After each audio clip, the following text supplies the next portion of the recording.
कैसे पता चलेगा कि हार्ट का पेशेंट है? How to know he is a heart patient? Very simple. जब आप चलते हैं थकान महसूस करते हैं, जब आप चलते हैं तो एंजाइना पेन होता है यहाँ पे, जब आप सामान उठाते हैं सीढ़ियों पे चढ़ते हैं तो आपको फिर पेन होता है, ठीक है ना, अनईजीनेस लगता है, यानी कि आपकी हार्ट उतना साथ नहीं दे रही है। ये हो गई हार्ट की प्रॉब्लम।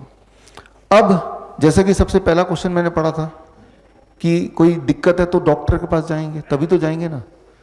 डॉक्टर क्या बोलेगा? एंजियोग्राफी कर लेते हैं, लगता है ब्लॉकेज है, यही बोलेगा। ठीक है, कर लेते हैं एंजियोग्राफी। एंजियोग्राफी क्या होता है? अब देखिए, ये आपका ब्लड वेसल है, ब्लड का पाइप है, और एक तार लेके यहाँ से तार डॉक्टर लेगा, वो आपके ब्लड वेसल के अंदर ऐसे डालेगा। वो तार ब्लड वेसल घूमता घूमता घूमता घूमता यहाँ तक पहुँचेगा। फिर वो फोटो खींच के देखेंगे कहाँ ब्लॉकेज है, कितना ब्लॉकेज है, 80% ब्लॉकेज, 90% ब्लॉकेज, 100% ब्लॉकेज, ऐसा बताएगा। लेकिन जब तार पूरे बॉडी में जाएगा तो ये तार आपके ब्लड वेसल के अंदर एक पार्ट को चीरता हुआ, चोट पहुंचाता हुआ, तोड़ता फोड़ता हुआ जाएगा। और अंदर ब्लड वेसल जा रहा है तो कहीं कहीं छोटे छोटे ब्लॉकेज है, उसको भी तोड़ता हुआ जाएगा। आपके ब्लड वेसल में कहीं कहीं छोटे छोटे ब्लॉकेज होंगे ही, लेकिन वो तार जब जाएगा तो उन ब्लॉकेज को तोड़ता हुआ जाएगा। जो कि ब्लॉकेज वहाँ चिपका हुआ था वो निकल जाएगा। निकल के कहाँ गिरेगा? ब्लड वेसल के अंदर ही घूमेगा ना, सर्कुलेशन में। जब ब्लड वेसल में घूमेगा तो कहीं भी जाके अटक जाएगा। ब्रेन में अटकेगा तो ब्रेन स्ट्रोक हो जाएगा, किडनी में अटकेगा तो किडनी फेलियर हो जाएगा, पैर में अटकेगा तो गैंग्रीन हो जाएगी, है ना। तो मैं ये बोलना चाह रहा हूँ कि एंजियोग्राम कराने से ब्रेन स्ट्रोक का खतरा बढ़ जाता है, किडनी फेलियर का खतरा बढ़ जाता है, गैंग्रीन का खतरा बढ़ जाता है। इसीलिए एंजियोग्राम मत कराओ, कराना नहीं। और एंजियोग्राम जब भी कराएंगे उसके बाद अगला सेंटेंस डॉक्टर बोलेगा एंजियोप्लास्टी करा लो। पहले नहीं बताएगा, बोलेगा अभी एंजियोप्लास्टी कर देते हैं, और घबराए हुए रहते हैं तो आप भी एंजियोप्लास्टी, क्योंकि वो 90% ब्लॉकेज आ गया। तो करना क्या होगा? ये बात समझना होगा कि जब भी आपके बॉडी में ब्लॉकेज बनता है तो ब्लड का सप्लाई वहां पे रुकने लगता है। सप्लाई रुक जाएगा तो क्या होगा? जो सेल्स हैं जिनको वो ब्लड मिलने वाला था, दे विल स्टार्ट डाइंग। वो हार्ट के सेल अगर मरेंगे तो उसे हार्ट अटैक बोलेंगे, किडनी के सेल मरेंगे तो किडनी फेलियर बोलेंगे, राइट। इस तरह से अलग अलग बीमारियां बनती हैं कारण से में कि वहाँ पे सप्लाई नहीं पहुँच पा रही है। लेकिन बहुत ही इंटरेस्टिंग बात, जिस प्रकार आपके कार में एक 5वीं व्हील होती है, स्टेपनी, और कभी अगर एक पहिया पंचर हो जाता तो आप क्या करते हैं? वो 5वां वाले को फिट कर देते हैं ताकि गाड़ी आगे बढ़ जाए। ठीक उसी प्रकार आपके बॉडी में कुदरती गॉड ने हजारों स्टेपनी लगा रखे, हजारों ब्लड वेसल छुपा के रखे हुए हैं, जो कि नॉन फंक्शनिंग ब्लड वेसल है। जैसे स्टेपनी नॉन फंक्शनिंग है, राइट। तो लेकिन जब भी कभी किसी की ब्लॉकेज होती है तो बॉडी क्या करता है? वो नॉन फंक्शनिंग स्टेपनी को खोल देता है, जिसे मेडिकली बोलते हैं कोलेट्रल आर्टरीज।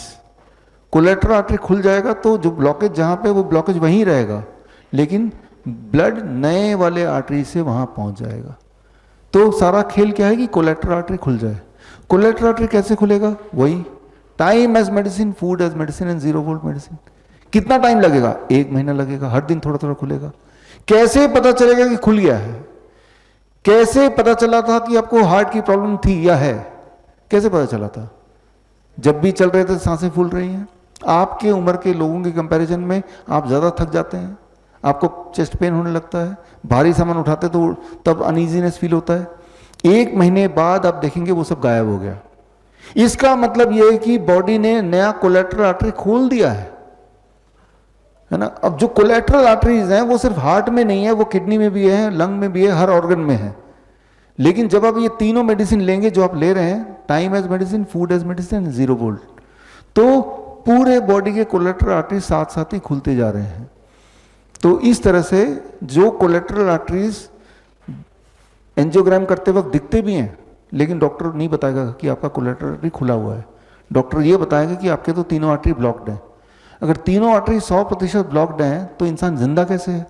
अक्सर आप देखेंगे कि ऐसे लोग मिल जाएंगे जिनको डॉक्टर ने बोला है कि आपके तीनों मेन आर्टरीज बंद हो गए 100%, लेकिन वो तो जिंदा है, क्योंकि उसके बॉडी ने कोलेट्रल आर्टरी को खोल दिया है। इसीलिए जब किसी को हार्ट अटैक होता है वो मरता नहीं है अक्सर। क्यों नहीं मरता है? क्योंकि बॉडी ने नए आर्टरी खोल दिए हैं, इसलिए इसे कहते हैं कोलेट्रल आर्टरीज। तो कोलेट्रल आर्टरी को पहले ही खोल दो। कैसे खोलना है? वही 3 medicine, time, food and 0 volt. Collateral artery खुल गए। यानी कि हार्ट की समस्या खत्म। समस्या खत्म कैसे पता चलेगा? I repeat, symptom will vanish. तो सिम्टम पे जोर रखिए। जिनका बीपी ज्यादा बढ़ गया, मान लो एक पाइप है, पानी का पाइप इमेजिन कीजिए, पानी का पाइप है और उस पाइप को जब पकड़ लेंगे आप, जोर से दबाएंगे तो पानी का प्रेशर बढ़ेगा कि घटेगा? है ना? जितना डायमीटर को घटाते जाएंगे उतना पानी का प्रेशर बढ़ता जाएगा। ठीक उसी तरह से आपका ब्लड वेसल है, ब्लड वेसल में जब ब्लॉकेज होता जाता है तो उसका डायमीटर क्या होगा? तो ब्लड प्रेशर क्या होगा? बढ़ेगा ना। लेकिन जब नए आर्टरी खुल जाएंगे तो ब्लड नए रास्ते से पास होगा तो ब्लड प्रेशर घट जाएगा।